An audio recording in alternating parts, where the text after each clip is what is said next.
Okay, thank you. Okay, so thank you again for being here tonight and for those who are joining us on Zoom. And welcome to the scoping meeting for the 18500 and 18520 Marshall Lane Townhome Project.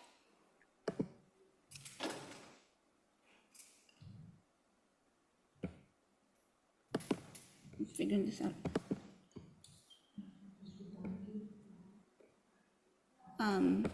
How do I go to the next slide?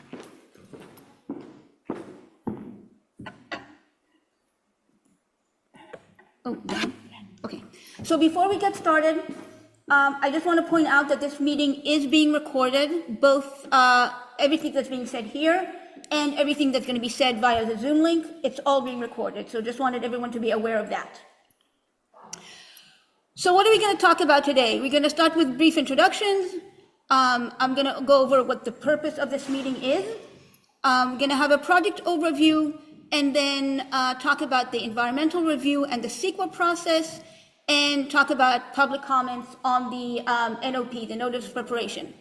And you'll hear the term CEQA throughout this evening. CEQA stands for the California Environmental Quality Act, and that is really the regulation that governs this entire environmental review process. So the environmental impact report for this project, the lead agency for that process is the city of Saratoga. And we have here Kavita Kumar, who is the contract planner for the city, and she's overseeing this process. I work at First Carbon Solutions. We're the company that is preparing the environmental impact report.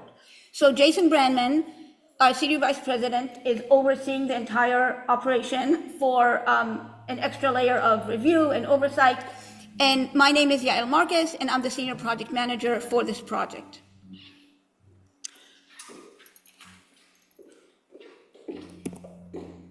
So why are we here? What are we here for? What's the purpose of this meeting? To provide an overview of the project and the CEQA process. Remember, CEQA is the California Environmental Quality Act. To engage in agency consultation via the Notice of Preparation, or the NOP. To receive public comments on what should be reviewed as part of the Environmental Impact Report, the EIR. Outline the CEQA environmental topics that are intended to be studied in this EIR.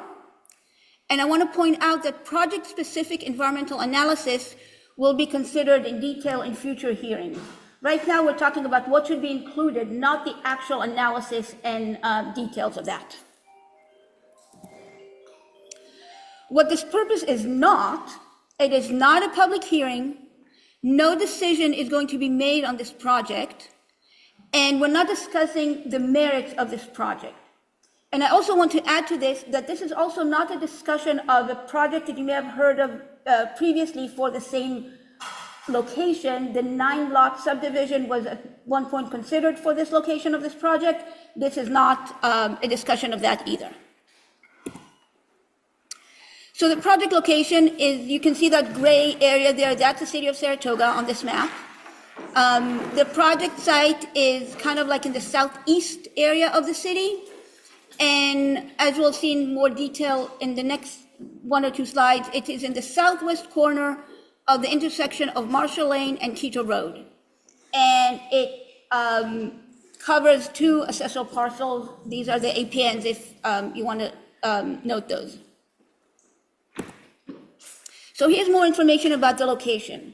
So the project site is surrounded by single-family residences. On the west, you'll see Marshall Lane Elementary School, and Friendship Park is on the east across Quito Road from the project site. The streets that surround the project area, this project site, are Marshall Lane on the north, Quito Road on the east, on the south, Sobey Road, and Evans Lane on the west. Existing conditions on the site. So the area of the project site is about 9.84 acres. It has been used historically for agricultural, but it has been vacant since 2023. And what is there now is mostly grassland, and you can see in this aerial, there's a grove of trees there, and these are mostly black walnuts. And it's important to note that there are no homes or residences currently on this project site. The general plan of the city of Saratoga designates the land use for this site as residential very low density. This designation allows for single-family dwellings, horticultural and agricultural use, and accessory uses compatible with single-family dwellings. And the city's zoning map designates this as single-family residential, 40,000 square feet, and this zoning also allows for single-family dwellings and other related uses. So as I mentioned before, this project is not the previously approved 9-lot subdivision at this location. What it is the proposed project would include 132 attached townhomes divided in 22 buildings, so about 6 units per building, and each unit will be 3 stories high. 10 units would be designated for extremely low income homes. That's approximately 7%. There are 2 types of housing units in this proposed project, and are divided approximately equally between one type that is going to be 2-bedroom, 2.5 bath, and the other type is 4-bedroom, 3.5 bath.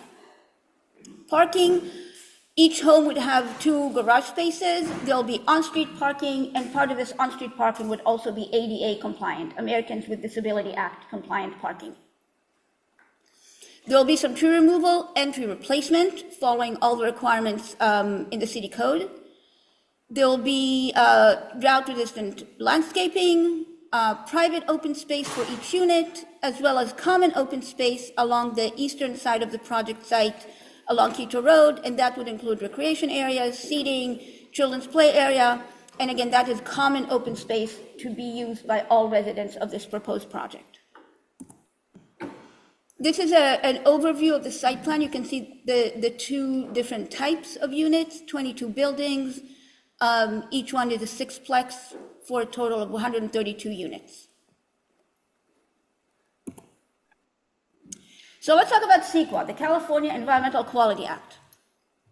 CEQA purpose is to disclosure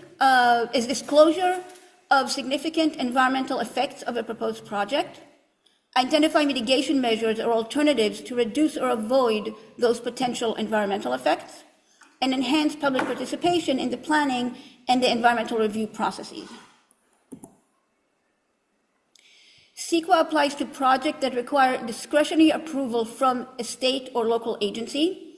In this case, it's a local agency. It's the city of Saratoga that is serving as the lead agency for the proposed project. And the city, like I said before, is overseeing the preparation of the Environmental Impact Report, the EIR. I want to point out that EIR is the highest level of CEQA review, and it includes an in-depth and comprehensive review and impartial evaluation of project potential impacts. And it also provides mitigation measures for those potential impacts. Again, to recap what I mentioned before, the purpose of the environmental review is disclosure, inform the public and decision makers, provide opportunity for public participation, and environmental protection. So the CEQA environmental topics that are going to be reviewed in this EIR are not quite A to Z, it's A to W. I'm not going to read all of them, but you can see them on the slide. CEQA has very specific guidelines of what items within each of these topics needs to be reviewed and evaluated. So in the environmental review process, there are 3 points, and you can see them in gray, the gray boxes on the slide. These are the 3 points where there is opportunity for public participation and public involvement. So we started the process with a notice of preparation, the NOP. This is the city of Saratoga providing notice that they are going to prepare an EIR. We are within the 30-day scoping period from the posting of that NOP. And within that 30-day period, the public has opportunity to provide comments and participate in this scoping meeting that we're holding tonight. Once the 30-day period closes, we get down to work and prepare the environmental review and evaluate all those topics that were on the slide before. And then we publish the draft EIR. When the draft EIR is published, we start the second point where the public has an opportunity to participate and provide comments. That is a 45-day period where there's an opportunity to provide input and comments about the content of that analysis that's in the EIR. When the 45-day public comment period closes, we take all these comments and prepare the the final EIR. So the final EIR doesn't really revise, like take the draft, like, when I was in college and in high school, we have a draft, you get comments on it and you revise it, and that's the final. These are two different documents. The draft includes the analysis, mitigation measures, alternatives, all the considerations that went into the environmental review. The final includes two major components. One is a response to all of these public comments that we get from state agencies and local agencies and organizations and just residents throughout the community. And the second component, if one of these comments pointed out an error, then just that paragraph or just that page would be corrected in the final EIR, and we use underlines and strikeout to identify what are the corrections that are being made. So when the final EIR, there are public hearings, and we'll talk about them in a couple of slides, but usually it's Planning Commission and City Council. And that, again, is a point where the public can come and speak at those public hearings. And at the conclusion of those hearings, the goal is to certify the EIR. So public noticing, the city issued a public notice of preparation, the NOP, preparation of the EIR per CEQA requirements. What the city did, it included mailing to residents within a 500-foot radius of the project site, and the mailing was done on October 3rd. And the city put an advertisement in the Saratoga News on October 10. It was also posted on the city website. The notice preparation includes a brief description of the project, the location, where documents related to the project can be found. When the NOP is posted, it starts a 30-day public comment period. So that started on October 13th, and it's going to go through November 12th at 5 p.m. Agencies, organizations, and the public can comment on the scope, focus, and content of the EIR. During that 30-day, we're also holding this public scoping meeting. And no decisions are being made about the project during the public comment period or the scoping meeting. Again, that is just an opportunity to get input from the public on what should be included in the discussion in the EIR. So the draft EIR. So all the public comments that we're that we're going to get today and within the 30-day period, all of those are going to be incorporated into the draft EIR. When the EIR is complete, as I said before, we begin the 45-day review period where public can provide, where input can be provided by agencies, organizations, and the public. When the 45-day period is over, we begin the work on the final EIR to address public comments on the EIR by all of these agencies, organizations, and individuals that provided comment. The Planning Commission, I apologize. The Planning Commission will review the draft EIR and the final EIR, and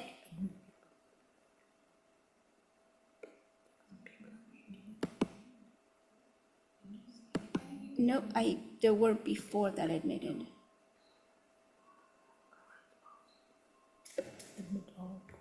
Oh. Huh. Where is that? 1 moment. Where is it?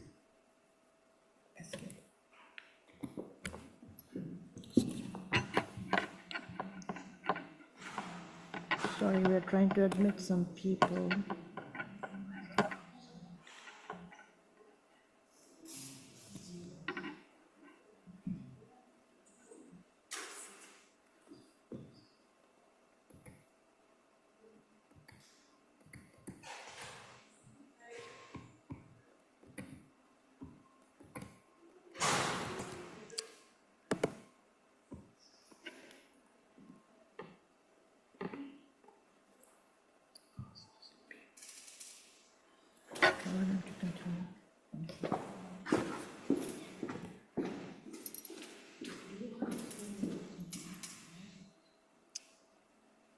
So we talked about the draft EIR. The final EIR takes all the comments that were received during the 45-day period, and all of them are tabulated and recorded and addressed. Every single comment is addressed in the final EIR. The Planning Commission will review the draft and the final EIR and make a recommendation. That hearing is open to the public, and the recommendation is made to the City Council. The City Council hearing will also hold an open public hearing and will make a decision on the proposed project. And then the final notice of determination, the NOD, will be filed with the county clerk within a few days of the City Council decision. So how to provide comments today, either here in the room or via Zoom. So when you have the microphone, please clearly state your name. We want to make sure that we accurately record every person who is participating in this process. So please make sure we can understand your name. Make sure your comments relate to the scope, focus, or content of the EIR. Anything that you want to say about potential mitigation measures to reduce potential impacts or alternatives to the project. We ask that you please limit your time to 3 minutes so that we get everybody a chance to speak tonight. And do we have the cards also?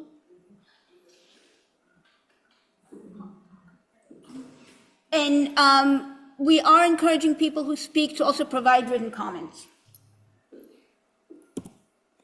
If you want to provide written comments, remember the 30-day comment period ends on November 12 by 5 p.m.